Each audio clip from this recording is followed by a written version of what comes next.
Tahanan malah menertawakan ajakan Yusarsif karena jika tahanan itu bersih, maka mereka akan merasa betah di dalam dan tidak ingin keluar dari sana. Dan pada akhirnya mereka pun mau membersihkan penjara itu karena kata-kata Yusarsif membuat mereka sadar. Kejadian itu disaksikan oleh Kidamen yang mulai tertarik dengan Yusarsif yang bisa membuat seisi penjara menjadi nyaman. Mimi Sabu yang sudah sampai di istana langsung mengatakan kepada Rudamun bahwa Yusarsif sangat gembira karena penjara Zawiyah jauh lebih baik daripada penjara Yuraiha. Tak disangka Kalimama mendengar ucapan itu dan langsung melaporkannya kepada Zulaiha.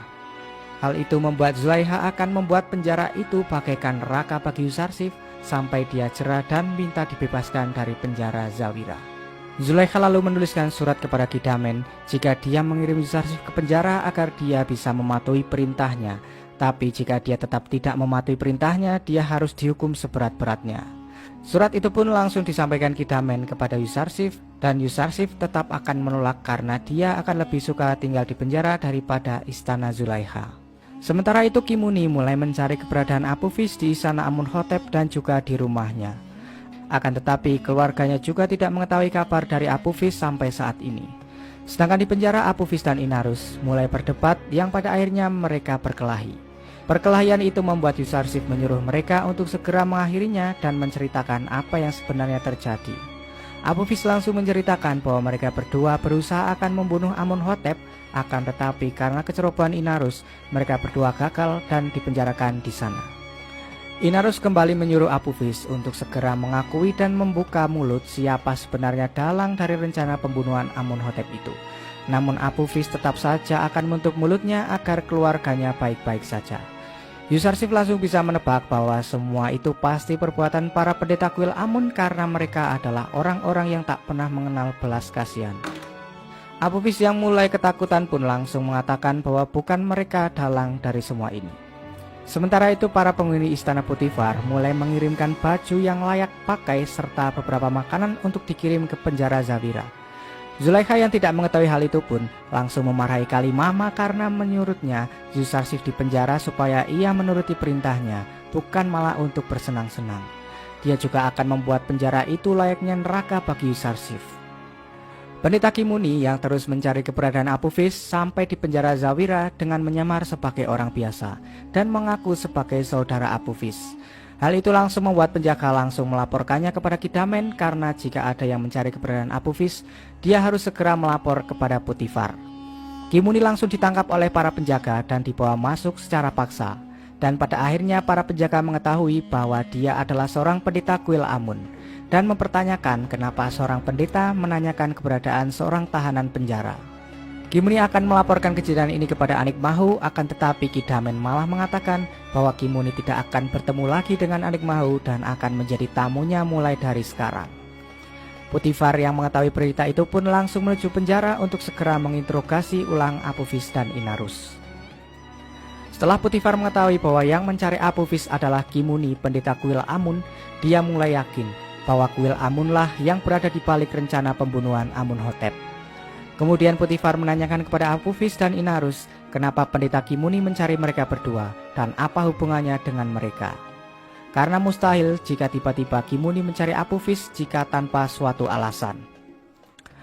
Apophis yang tak mau mengaku dan berbicara dicambuki oleh penjaga hingga akhirnya dia mengaku bahwa dalang dari semua ini adalah Anikmahu yang menyuruhnya untuk meracuni Amunhotep.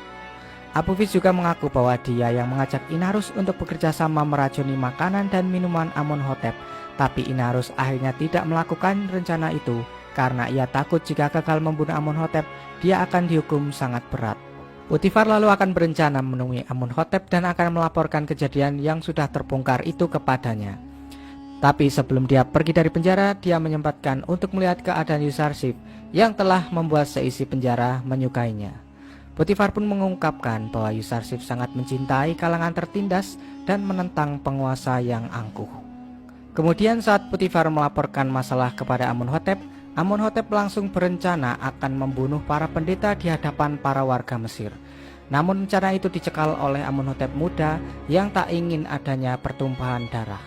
Jika para pendeta akan dibunuh di hadapan para warga, maka semua warga akan menganggap Amunhotep memusuhi dewa mereka dan akan terjadi peperangan yang tidak bisa dihindarkan. Akhirnya Potifar mengusulkan agar Apophis mengakui di hadapan para pendeta dan Anikmahu agar semua orang percaya jika para pendetalah yang berniat akan membunuh Amunhotep. Usulan itu pun langsung disetujui Amunhotep dan menyuruh agar segera mengadakan sebuah pertemuan dengan mereka. Zulaikha akhirnya datang ke penjara Zawira untuk menghukum Yusarsif. Dia lalu mengatakan kepada Kidamen bahwa semua tempat yang didatangi oleh Yusarsif kenapa selalu berubah. Penjara yang katanya sangat kumuh dan kotor sekarang berubah menjadi sangat bersih. Kidamen pun menjawab bahwa Yusarsif telah menghidupkan penjara dan membuat semua orang menghormatinya. Tapi menurut Zulaikha, Yusarsif adalah seorang budak yang dipenjara agar mematuhi perintah majikannya, bukan malah dihormati oleh orang-orang di dalam penjara. Zulaikha lalu meminta agar Kidamen menyiksa Yusarsif agar dia bisa melihatnya secara langsung rintihan Yusarsif itu. Akhirnya Kidamen memanggil Yusarsif dan mengatakan bahwa Zulaikha datang ke penjara untuk melihat Yusarsif disiksa. Yusarsif pun hanya bisa menerima dan pada akhirnya dia dihukum cambuk oleh para penjaga penjara. Semua tahanan sangat marah dan meminta agar para penjaga menghentikan penyiksaan itu. Tapi apalah daya, para penjaga harus mau menuruti perintah dari Zulaikha. Saat Zulaikha melihat Yusarsif dicambuki, dia malah tidak tahan dan menyuruh Kidamen menghentikan hukuman itu.